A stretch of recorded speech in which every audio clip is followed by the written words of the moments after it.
के prime minister ने ओहदा संभालते ही सबसे पहला दौरा रूस का किया। रूस अब अपनी ट्रेनें भारत में बनाने जा रहा है, जिसमें भारत की कंपनियां रूस के लिए ट्रेन बनाएगी और रूस इसमें तकनीकी सहायता भी प्रदान करेगा। Production of these coaches in India, according to the Make in India initiative. Putin ने पहली दफा किसी सियासी पार्टी को, किसी प्राइम मिनिस्टर को अपने घर का दौरा करवाया। देखें मेरी बात सुने, इंडिया के पास जो आप देख लें जो उनकी ट्रेन का निजाम है या जो वो उन्होंने डबल किया है, डेवलपमेंट किया। 50 से बढ़कर 66 बिलियन डॉलर पर पहुंच चुका है 2024 में, और अभी तो सिर्फ 11 महीने हुए हैं, अभी 1 महीना और बाकी है। अभी तारीख का ऐलान तो नहीं हुआ, लेकिन लगता कुछ यूं है कि इस माह के आखिर तक या फिर अगले माह किसी वक्त प्रेसिडेंट पुतिन भारत के दौरे पे आएंगे। ये आप कह लीजिए कि प्राइम मिनिस्टर मोदी और प्रेसिडेंट पुतिन की तीसरी मुलाकात होगी। यूरोप ने हमेशा उनकी इस चीज़ से मुखालफत तो की है, लेकिन खुल के उनके खिलाफ कुछ कर नहीं पाया। अब देखना यह है कि इस जो विजिट है इसका असल मकसद क्या है। तो यूक्रेन भी हो सकता है। और उन्हें वंदे भारत इतनी ज्यादा पसंद आ रही है कि बुलेट ट्रेन के बजाय इंडिया की इसी ट्रेन को अपने देश में चलाना चाहते हैं। और हाल ही में आई इस खबर ने तो दुनिया भर में टहलका ही मचा दिया है। तो इंडिया तो इस चीज़ की परवाह नहीं करता, क्योंकि उसकी 2 रीजंस है। एक तो उनकी इकॉनमी इतनी स्ट्रांग है और इतनी पावरफुल इकॉनमी है, और दूसरी वो ट्रू डेमोक्रेसी है। ऐसा नहीं है कि उन मोदी के मैंडेट पे कोई क्वेश्चन नहीं कर सकता इंडिया में। आपने सबसे पहले घबराना नहीं है, बाहसियत कौम हम इसका मुकाबला करेंगे। यूरोप ने हमेशा उनकी इस चीज़ से मुखालफत तो की है, लेकिन खुल के उनके खिलाफ कुछ कर नहीं पाया। पहले जब यूक्रेन वॉर हुई तो हमें उन्होंने ऑयल इंपोर्ट करने से मना कर दिया। हमने उनकी बात यूरोप की मान ली, एब्सोल्युटली नॉट इन प्रैक्टिकल हमने कह दिया। लेकिन इंडिया ने तब भी उनसे पेट्रोल और बाकी चीज़ें इंपोर्ट की और उसको बहुत डिस्काउंटेड प्राइस पे परचेज किया, और बाद में फिर इन्हीं यूरोपियन कंट्रीज़ को उसने बेचा। हाँ बिल्कुल। हाँ, तो इंडिया तो इस चीज़ की परवाह नहीं करता, क्योंकि उसकी 2 रीजंस है। एक तो उनकी इकॉनमी इतनी स्ट्रांग है और इतनी पावरफुल इकॉनमी है, और दूसरी वो ट्रू डेमोक्रेसी है। ऐसा नहीं है कि उन मोदी के मैंडेट पे कोई क्वेश्चन नहीं कर सकता इंडिया में। वो एक अनडिस्प्यूटेड इलेक्शन जीत के आया हुआ है, और रशिया से उनके तल्लुकात आज के नहीं है। ये जब से इंडिया और पाकिस्तान बने हैं, ये तल्लुकात उनके तब से हैं। उन्होंने कभी अपनी स्टेट को स्विंग स्टेट नहीं बनाया, वो शुरू से ही रशिया के साथ खड़े हैं। हमारी तरह नहीं है, कभी एक प्राइम मिनिस्टर रशिया जा रहा है, कह रहा है कि हम रशिया से तल्लुकात बनाएंगे, दूसरा आता है कहता है नहीं जी हम यूएसए से तल्लुकात बनाएंगे।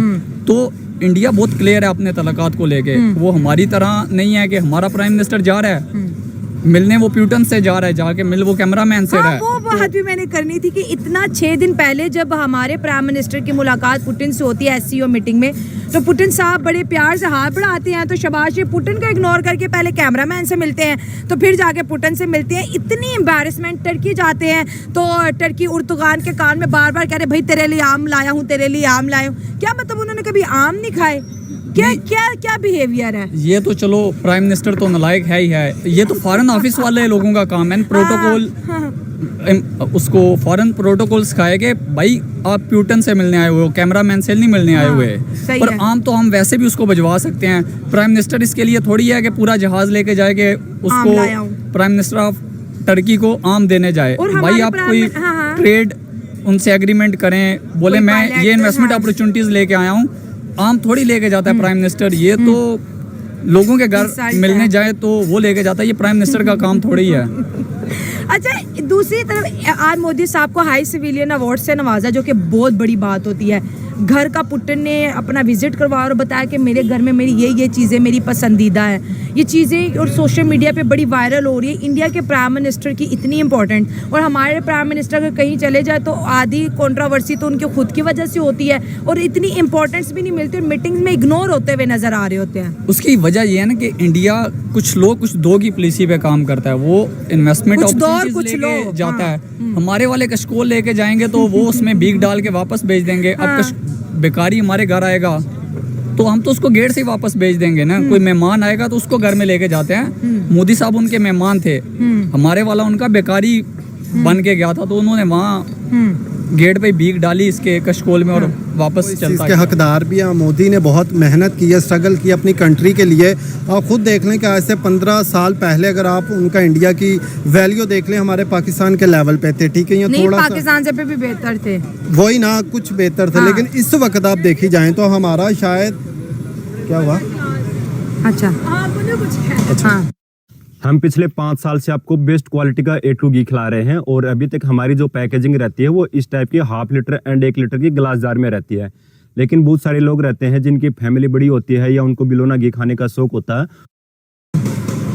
तब देखें इंडिया का 1 रुपया अगर होता था तो हमारा शायद वो हाफ होता था, ठीक है। लेकिन इस वक्त हमारा इतनी वैल्यू लो हो चुकी है कि हमारे 5 रुपए हों तो उनके 1 रुपए के बराबर सही हो बनते हैं, गया, ठीक है। हाँ, ठीक तो है। रीज़न ये है कि मोदी जी ने बहुत सारी मेहनत की, स्ट्रगल की है। उन्होंने अपनी हर कंट्री के अंदर एक अच्छी बेस बनाई है, ठीक है। कहते हैं ना, जिसकी जितनी वैल्यू होती है उसको उतनी ही इज्जत दी जाती है, ठीक है।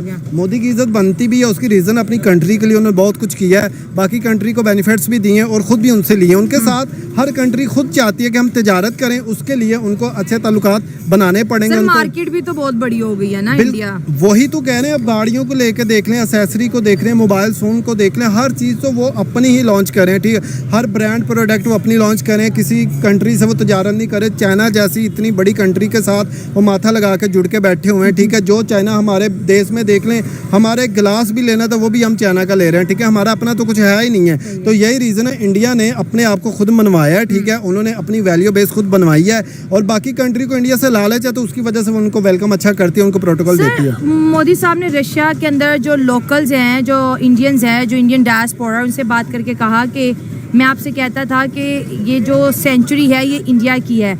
आज दुनिया कहती है कि ये जो सेंचुरी है ये इंडिया की है। हर जगह इंडिया जो है डोमिनेट कर रहा है, वो क्रिकेट हो, जैसे अभी last T20 world cup cover हुआ, IT हो, इकोनॉमिक हो, मैन्युफैक्चरिंग हब हो, हर जगह जो है इंडियन लोग या इंडिया डोमिनेट करता हुआ दिखाई दे रहा है। देखें, बात मैंने पहले भी कही है, जब एक अच्छा लीड करने वाला लीडर मिल जाता है ना तो आपकी कंट्री के, आपकी पब्लिक के हालात बदलना शुरू हो जाते हैं, ठीक है। जब मोदी आया था उसने हर किसी को, सिविलियन जितने भी, चाहे वो मुस्लिम है, चाहे नॉन मुस्लिम है, हिंदू है, जो भी है, उन्होंने हर किसी को अच्छी सहूलत दी है, अच्छे बेनिफिट्स दिए हैं। आप देख सकते हैं हमारे पाकिस्तानी जितने भी है, कहीं किसी से भी पूछें, हर कोई चाहेगा हम अपनी कंट्री से लीव कर जाए परमानेंटली, ठीक है। लेकिन इंडिया के लोग इतने हैप्पी हैं, खुश हैं।